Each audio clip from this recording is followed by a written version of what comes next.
Hi everyone, and welcome back to Laura Larsen Organizing, your channel to get organized at home and at work for a fulfilled and productive life. In today's episode, you will learn all the basics that you have to know about time management and how to organize your time. So, stay with me. Before we deep dive into the time management, let me tell you something before, and that is because this week we're doing something new. Actually, this entire month we're doing something new. We're starting the first of many series of a so-called theme month.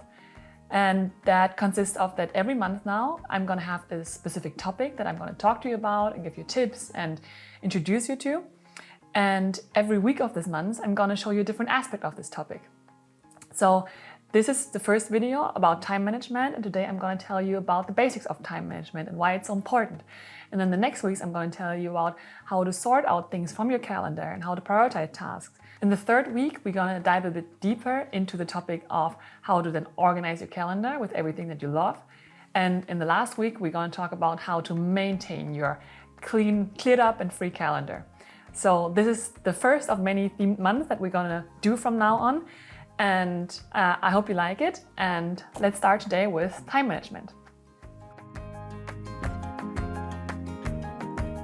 For that, let me introduce to you first how organizing, which this channel is about, and time management goes together.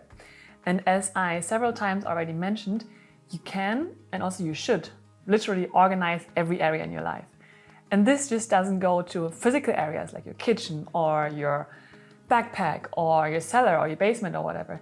This also goes especially to immaterial areas like your hobbies, your friendship, your work, and also your time. We always think that money is our most valuable currency that we have, but it's not. Time is it. Because today I can spend $10 on something and tomorrow I can find $10 on the street and I have gained it back.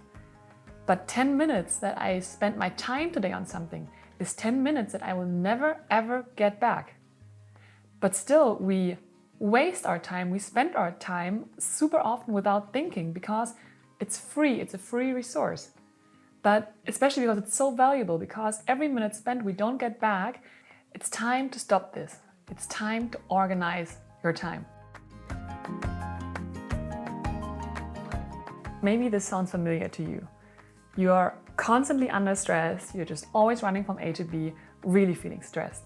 Or when someone asks you for something, you immediately say yes without thinking about it.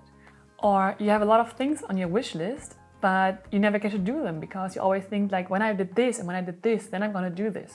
And from the outside perspective, it actually looks like you're doing a lot of fun stuff and you have your life under control, but inside you don't feel the joy that like it looks from the outside from you doing all this joyful stuff. So what's the problem? The problem is not that you just don't have enough time or work or anyone else. The problem is you, and that you don't have your time and your calendar organized / prioritized. You don't have an overview where actually your time goes, where you spend your time, and what do you do and how you want to do this. And when we talk about physical organizing, you know, when this is a situation in your kitchen that you open a cupboard and just everything's chaos. You don't know where anything is, you don't know where to put anything, and everything's just falling out when you open it, you don't find anything, and you just feel overwhelmed when you think of the kitchen.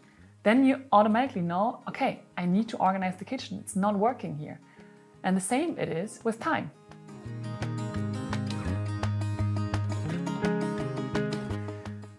So how do we organize time or our calendar? Well, it's the same 5 steps as usual. We visualize it, we take everything out, we categorize it, we sort things out, and then we sort them back in.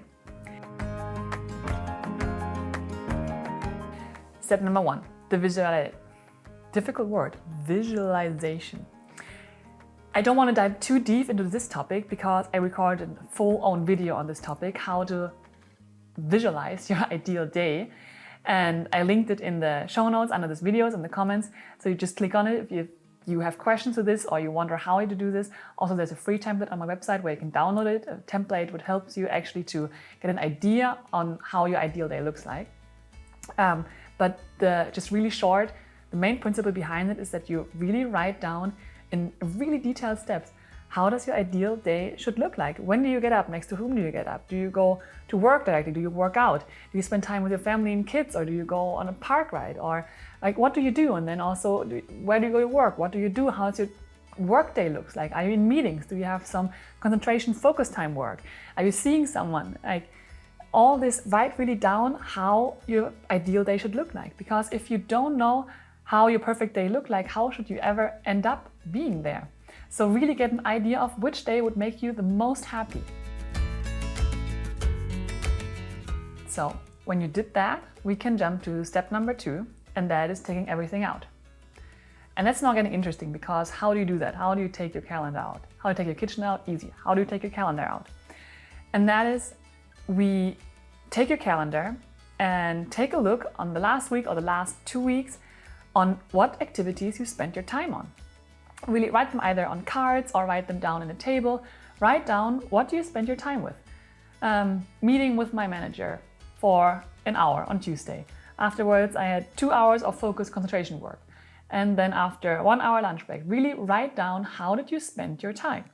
And this is the first exercise for you already to get an overview. Okay, what do I actually do during the day? Because as I said, it's a free time, free resource. So we don't think a lot about how we actually spend it.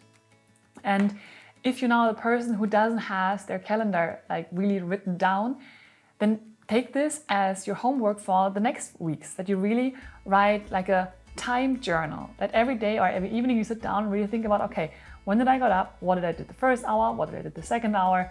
What did I do at 8 o'clock, at 9 o'clock? Really write down to kind of do this for 1 or 2 weeks. You can also do it in an Excel sheet, a digital way, but really write down how do you spend your day, so you get first an overview of how you actually spend your day and how much time you spent on what activities. And also just a little remark on that step number 2, and that is take weeks which are really typical for you. So if you just spend 2 weeks on vacation, then maybe these are not the right weeks to actually track what you were doing all day.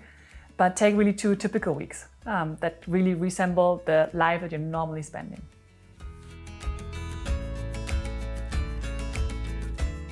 When that's done, we go to step number 3, and that is the categorizing.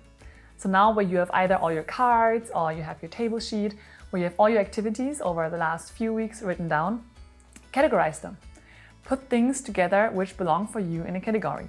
And this, for example, if you do meditation and yoga, you can, for example, group them into a category of self-care. That these are activities you do during the week for your own self-care. Or everything that belongs to work, meeting your manager or doing focus work. Then you have the categorization of work or family activities or household chores. I mean, really look at your calendar and all the activities that you wrote down and think about what groups do make sense. And this is already a great task for preparing step number 4, the sorting out. But also in this step, you see already how things are developing. So you see in which category you spend a lot of work because you see a lot of cards in there, or you see the table in this area really like growing, for example, in work. Then you already, maybe there's some surprises for you where you see like, oh, crazy, this is how much time I actually spend at work. Or this is how much time I actually see my friends, or actually this little time I see my friends. So you get already a first impression when you do this categorization of how much time you spend in which category, and if this really, for step number 1, the visualization, if this actually accords to your perfect day or to your ideal day. And this pre-work in step number 3 actually leads us to step number 4, which is the sorting out. Now is the typical Marie Kondo time to touch everything, see if it sparks joy for you or not, and sort things out. And with that, you take every single of these cards in your hand with the activity, or you go through the spreadsheet and see, does this activity actually make me happy? And if it's yes, like seeing my friends or whatever, it goes on the yes pile. And if it's activity where it's like, oh no, actually I hate it, then put it on the no pile. Don't worry, because I know that especially with time, it's not that easy, because there are things we can't just sort out. We have to clean up the kitchen from time to time, otherwise we're living with rats and mold and dirt. Or we have to do some meetings at work, which we really hate. But then also take your no pile and actually think about what is bothering you, you know? Is it because you actually don't feel the purpose of the meeting? You don't know why you're actually you're being there. And then maybe a solution could be you talk with the people and saying like, hey, is it really necessary for me to be there? Or can we shorten it? Or can we have the meeting regularly, you know? Putting things during organizing your time on a note pile is a bit different than sorting out your clothes in the normal Marie Kondo organizing process, because we just don't discard them and sort them out. But having our things split up in yes and no, you get the first feeling of, okay, this is how much things I'm doing, which I actually like, and this is how many things I don't like and where I need a change. And then you look at this, you take this note pile, you look at it and go through every single activity and look at it. Why am I doing this? Is this necessary? What's actually bothering me? It's the people, or it's the time, it's that I don't see any purpose in it. Also, for example, this typical household chores, you know? I think really few people love cleaning. I don't. But I love a clean kitchen. So I have a purpose in it. And even if I don't like this thing, I know why I'm doing it. And sometimes just reconnecting with the purpose of a not beloved activity can already help you to make them a bit better. And then we end up at step number 5, and that is the sorting back in. So we have your yes pile, things that definitely should go back into your calendar. And we have some things from the note pile which have just left, which actually freed up your calendar. But some activities on the note pile who you have to do, so we somehow have to bind in. So now take back out your ideal day. Look on how you wish your ideal day looked like. Do you start with self-care in the morning? Is that on your ideal day? Do you start with meditation and yoga in the morning? Well, then this is the activities you should sort in at this time slot. That means that when you get up, you do meditation and self-care, and you don't look on your phone or scroll through the news, or you already check your emails and start working. You know, this is your time. Or if on your ideal day it's written that at 5 o'clock you end your day because you want to spend time with your kids or family, then you know how to prioritize the next meeting that is scheduled at 5:30. You want to say no because this doesn't fit to your ideal day. This is not how you want to spend your day. And of course there are going to be days where sometimes things can't be hindered because there's a deadline or whatever. But I'm not talking about the exception. I'm talking about your general day and how you want to make it look. Because so many people actually spending these days and think, oh, it's just a day, and then it's another day, and then it's just a week or a stressful year or whatever. But you know, one day resembles a little life itself of yourself. And if you don't take care of these single days, because I mean, what in the end sums up our life? It's every single day, the days which are sum up to in total, which we call our life. So take care of every single piece, because if you don't do, then at one point you're 80 and you look back on a lot of days where you haven't done what you actually wish to. And also, maybe you will realize this, but having your entire day structured with and filled with a lot of things that you love, maybe also, you know, binding in some of the activities that you don't like as much.